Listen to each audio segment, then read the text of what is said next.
बोलिए विष्णु भगवान की जय। वैशाख मास में रोज सुनी जाने वाली लकड़हारे व उसकी पत्नी की कहानी।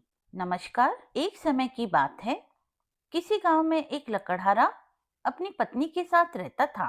वह रोज लकड़ी काट कर लाता और लकड़ी के गट्ठर को बेचकर अपना पेट भरता था। वैसाख का महीना आया, सब गांव के लोग वैसाख स्नान करने लगे।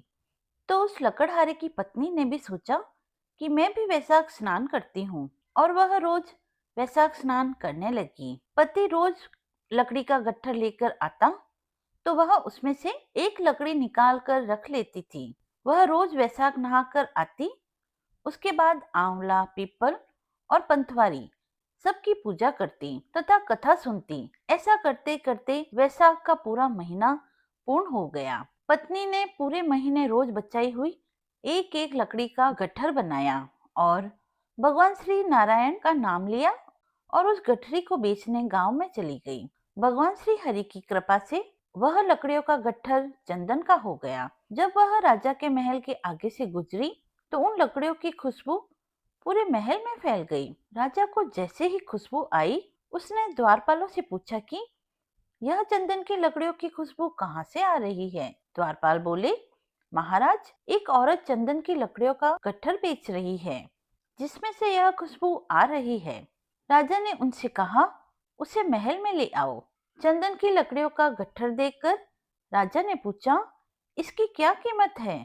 तब वह औरत बोली, जितना आप देना चाहे उतना मुझे दे दीजिए। मुझे तो 5 ब्राह्मण जिमाने हैं। उन्हें जिमाने के लिए जितना सामान चाहिए, मुझे बस वही चाहिए। राजा ने 5 ब्राह्मणों को जिमाने लायक सामान देकर उसे घर भेज दिया।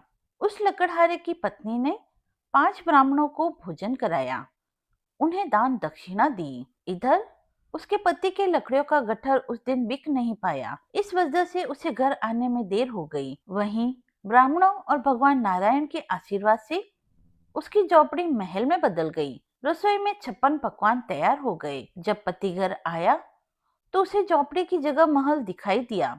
उसे देखकर वह आश्चर्यचकित रह गया।